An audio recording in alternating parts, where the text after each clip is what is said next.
नमस्कार। देश में एक दौर था 80 और 90 का दशक, जब विश्व हिंदू परिषद उत्तर प्रदेश की सरकार को खुलेआम धमकी देती थी कि अगर अयोध्या में राम मंदिर नहीं रहा तो तुम्हारी सरकार भी नहीं रहेगी। लगता है वह दौर फिर लौट आया है और इस बार हिंदू संगठन नहीं, मुस्लिम संगठन सरकारों को, मुख्यमंत्रियों को खुल्लम खुल्ला चैलेंज कर रहे हैं। इसलिए कह रहा हूं कि मानो तो जिस किसी ने भी कहा है, बहुत बड़ी बात कह दी, बहुत बड़ी बात कह दी। जब से वक्फ बोर्ड के नियम कानून में परिवर्तन के लिए बिल आया है, तब से हंगामा है और AIMIM के ओवैसी, जमाते इस्लाम और all India Muslim personal law board जैसे संगठन इसके खिलाफ खड़े हैं। और अब तो बात आर पार की हो गई है। आप सुनेंगे तो आपको भी ऐसा लगेगा। खुलेआम इस देश के दो मुख्यमंत्रियों को चुनौती दी गई है, चैलेंज किया गया है। और चैलेंज किन अर्थों में, किन शब्दों में? हमें हल्के में मत लेना। हमारे वोट से मुख्यमंत्री बने हो, अगर कठिन समय में हमारा साथ नहीं दोगे तो याद रखना, हम तुमको कुर्सी पर बैठा सकते हैं तो साथ लेकर जा भी सकते हैं।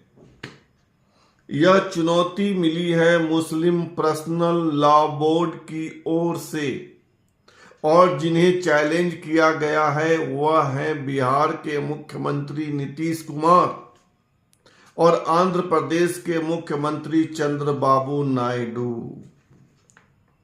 और मुस्लिम पर्सनल लॉ बोर्ड के इस मौलाना के बयान के बाद पूरे देश में हंगामा मचा है। हुआ यह कि 11 नवंबर को दिल्ली के ताल कटोरा स्टेडियम में all India Muslim personal law board की ओर से सम्मेलन का आयोजन हुआ था।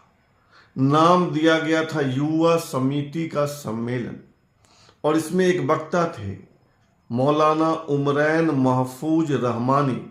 नाम नोट कीजिए, मौलाना उमरैन महफूज रहमानी। इनकी जब बारी आई तो इन्होंने शब्द नहीं उगले, आग उगला। जो कुछ भी कहा उसको अगर सरल शब्दों में कहना हो तो यही कि बिहार के सीएम नीतीश कुमार और आंध्र के सीएम चंद्रबाबू नायडू अगर मुख्यमंत्री हैं तो मुसलमानों के रहमो करम पर है। इनके वोट से मुख्यमंत्री बने हैं, और अगर इन दोनों मुख्यमंत्रियों ने वक्फ कानून में संशोधन का विरोध नहीं किया तो ये लोग अपनी ताकत से इन दोनों मुख्यमंत्रियों को पद से हटा देंगे।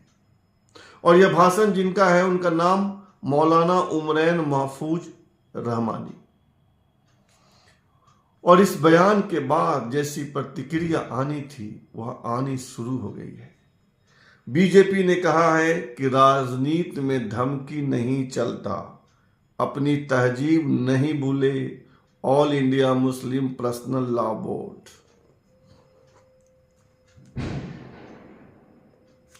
जेडीयू ने कहा कि मामला संसदीय समिति के पास है। अब पता नहीं कांग्रेस के प्रवक्ता क्या सोचकर बोलते हैं। उन्होंने इस all India Muslim personal law board के नेता के बयान का स्वागत किया, कहा कि यह स्वागत योग्य बयान है। अब मैं इस पर कोई कमेंट नहीं करूंगा। और आरजेडी ने कहा कि जो लोग दोहरी मानसिकता में जीते हैं उनके खिलाफ ऐसे ही बयान दिए जाते हैं। यानी कांग्रेस ने, यानी आरजेडी ने खुल्लम खुल्ला all India Muslim personal law board के बयान का समर्थन किया।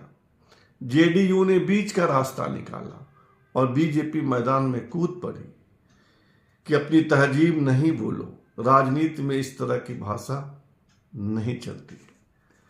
कुल मिलाकर निष्कर्ष यह समझिए कि इस देश में अगर मोदी सरकार वक्फ कानून में परिवर्तन पर अड़ी रही, अगर वक्फ संशोधन बिल लोकसभा में, राज्यसभा में पारित हो गया, कानून बन गया, तो बहुत बड़ा बवाल तय है। और उसकी झांकी 24 नवंबर को पटना में दिख जाएगी, जहां मुस्लिमों का एक बड़ा सम्मेलन है इस वक्फ कानून के खिलाफ। और 25 नवंबर को संसद का सत्र शुरू हो रहा है। 23 नवंबर को महाराष्ट्र और झारखंड के चुनाव परिणाम आएंगे, यानी 23 के बाद इस देश में ढेर सारे राजनीतिक परिवर्तन, हाहाकार और बहुत कुछ के लिए तैयार रहिए। फिलहाल इतना ही, और आपसे आग्रह है कि आप इस चैनल को सब्सक्राइब कीजिए, ज्वाइन कीजिए, लाइक, शेयर और कमेंट कीजिए। धन्यवाद।